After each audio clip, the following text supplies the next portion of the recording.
Yes. Hello, Michael. Hi, how you doing? Nice to meet you, Nice to meet brother. you. Michael, how do you Yes, feel going to this fight? I feel amazing. Weight's on point. Very big opportunity against a guy with a lot of hype, big name. Yeah, So yeah, we're in London. It's awesome. I'm traveling the world and doing what I love. So I'm feeling extremely blessed right now. yeah. And how do you see Luke as your opponent? He's a solid opponent. He's a good striker, but I think I have the tools to beat him. Mm. He's undefeated. He's from England. Looks like maybe UFC has a scenario that he will win this one. What do you think of that, Michael? Right. I mean, that's what, the average person or the normal person would think, right? Just looking at the card, like, oh, okay, look at this guy, big name in his Yeah, country, against a guy that doesn't really have that big of a name, So of course it looks like they're trying to set him up and push him, but I yeah, don't, when you get in the cage, all that pushing and doesn't really do nothing when it's one on one. So yeah, man, that's definitely the way a lot of people see it, but definitely not the way I see it. yeah. Obviously, fighting on enemy's territory is not a problem for you. Last fight, you fighting in UFC Rio, you defeated the Brazilian fighter. Yes. What do you think of this one? Yeah, man, I think it's the same concept. They're sending me to enemy territory to go take out, their hometown guy. I don't mind playing the villain. I don't mind playing spoiler. So it's all good. Whatever the UFC needs from me, we're gonna go do it and we're gonna get it done. Yeah. And what kind of fight can we expect from this one, Michael? Yeah, man, I think for me at least, you're gonna see a dogfight for sure. You're gonna see what I always do, and that's coming forward, bringing the pressure, and just being me. I think that's what we're gonna see. We're gonna see a very exciting, very well put together fight from me. Yeah.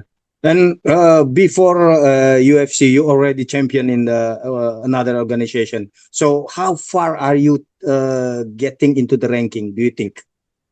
Yeah, man. I try to take every fight, one at a time.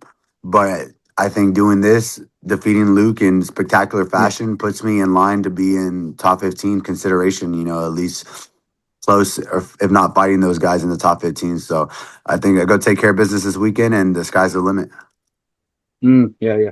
Beside the Dana White contenders fighting, this is your second fight in the octagon, I believe. So, how is life in UFC? Yeah, this is actually my third. So I took my short notice Yeah. on Oh three yeah. days, and then I had the Brazil fight, and then so this will be my third fight. Second fight at Yeah. featherweight though. My first fight was at lightweight. So being in the UFC is a dream come true. It's everything that I was hoping for, everything I was wishing for since I was 16, 17 years old when I started this. So it's a blessing. I'm in London. Yeah. They provide so much for me, and the UFC does so much for me, where it makes it easy for me to make weight. It makes it easy for me to be on point. So I'm blessed and I'm happy, and I love the UFC. The fight against Bolaji, you mentioned that it happened in the lightweight division. What's Mm. happening in lightweight division? For me, Yeah. yeah, I mean, if they need me to go to 55, I'll go to 55. I think I proved that even on 3 days' notice that I can hang with the 55ers, but I feel like 45 is my home. I think I'm very Yeah. dominant at 45. But again, Yeah. if they need me short notice, they need me to step in at 55, and it's a good matchup, good opportunity. I'm not one to say no. I've never said no to any fight in my career. So they Yeah. need me, I'm there. 155, 145, shit. But Eventually, you if are they need me at 35, shit, we can get down to 35. Whatever we need really. to do, whatever the UFC needs from me, I think that's why they respect me and they know that, I'm gonna say yeah. Yeah. Yeah. But you are most comfortable in the featherweight, yeah? Featherweight's my home for sure. That I Yeah. think the weight cut's smooth going to 45. I think I'm very, very strong at 45. Weight's good at 45. I think my attributes kind of fit 45, Yeah. pretty well. Yeah. And Michael, how do you see the competition in this division in the featherweight? For a second, I thought it was kind of all over the place. There wasn't really many clear guys, contenders, Mm. but now that everyone's starting to fight again, all the top 15 guys are starting to fight. I think we're starting to see that there are some decent guys coming up. They had the fights last week. They had the young kid Vallejo's fight. Interesting prospect. You got Gene Silva up there, who's very very good. Of course, you got the guys fighting this weekend, Larone and Mozart. Yeah, So I mean, look, there's definitely some good guys up there. There's definitely some talent now going in the 145, at least the top 10. So now that we're starting to see activity, we're going to start seeing moving parts, and I'm gonna start putting in my name in that category. yeah, yeah, yeah. And how do you compare it to Fury fighting championship? The Yeah, level of competitiveness. yeah, I think that's kind of why I've been doing as well as I have. Fury's put me in position to fight guys that are caliber, that could have been in the UFC if everything goes right. It's hard. You got to make sure that timing is going and you're doing your thing. But I mean, shout out to Eric Garcia and to Fury Fight Championships, man. They really helped push me since I was 17 years old to be in this position and to put me in the UFC. So they really helped me grow and help me get that Yeah. experience fighting tough high level competition. Mm. You recently inducted into the Fury Hall of Fame. Can Yes. you tell us about that? Yeah, man, it was awesome. It was a super blessing to be able to be in the Fury Hall of Fame. I think they did a lot for me, but on the contrary, I did a lot for that company. I helped push and help move tickets, and I feel like I helped get it to the level it's at now, where guys are just getting into the UFC now, and to be able to be a Fury champion with Josh Van and Jacob Silva, I think those are my teammates, those are my brothers for life. So it's a blessing that all three of us get to share that amazing achievement together. Mm. Yeah, yeah. And Michael, among the top 15 fighters in the featherweight division right now, who excite you the most? Who excites me the most? I mean, I think for sure Volkanovski. Well, that always Mm. excites me just because he's the goat. You want to challenge yourself against the best in the world.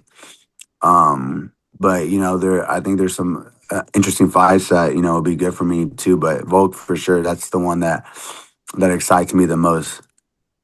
Yeah, yeah.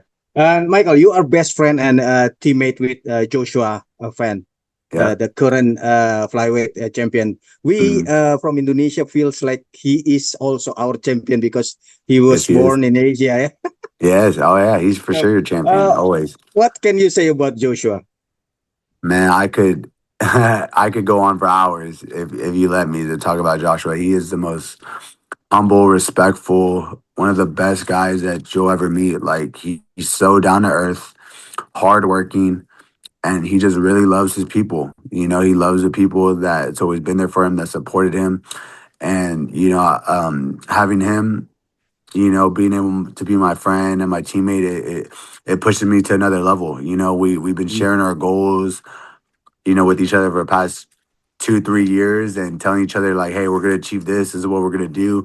He's been telling me he's gonna be the youngest champ, and I know he's a little upset that Yeah, he's the second, but we used to have these conversations all the time, and we push each other to be great and to go past the limits that people are putting on us. People like to put limitations on how far someone can go, but no one knows how far you can truly go. Only you can know. You can only you can push yourself to the highest limits, and now you see him and he's the world champion. So it's a lot of motivation for me, and it's a lot of, hey, I can do this too. This is possible. So yeah, I love Josh, man, and if he wasn't fighting, he would be out here with us. But yeah. he's got to get ready for his fight. So go take care of business. I'm gonna get us started. Get us this win this weekend, and then it's gonna get us rolling and get him ready for April. What do you think about Joshua's next fight against Tatsuro? Yeah, I think that kid is, it's almost kind of like my fight. They're both Mm. very young, both very hungry. I think that kid's more of a ground specialist, and he's going to try to want to get to the ground. So, Josh just uses his distance, does his boxing, makes it clean like he always does. I see another win for Josh, in April. Yeah, yeah. Is it true that Joshua likes McDonald's, even eat them during training camp? Yeah. Josh is crazy. He loves McDonald's. I'll never forget. I mean, we're training in the morning one time, and he Oh, yeah. pulls up with McDonald's. Like, bro, what are you eating? He's like, bro, it's fine. Like yeah. Loves McDonald's. Loves orange juice. Loves the hash brown. This guy is a McDonald's, and trust me, I like McDonald's Yeah. too. I like Yeah. McDonald's too. Like, don't get it wrong, but I'm like Josh. Yeah. Let's Yeah. let's try to eat some better food for our bodies if we can. But it's just sometimes he likes to spoil himself. Sometimes he works so hard. He Well, does so well that a meal here and there is not gonna hurt him too bad. So, but he does very like McDonald's. Michael, thank you for your time. It's really Yeah. nice to talking to you. No. Good luck Thank you. on the Thank fight, you. brother. Thank you so much. Thank you for having me, man. It's a blessing. Yeah. Good luck, Thank you. Michael. Bye Thank bye. you. Bye. Thank Bye. you, guys. Terima kasih sudah menonton. Silakan subscribe, like, dan jangan lupa komen di bawah ya bola spotter.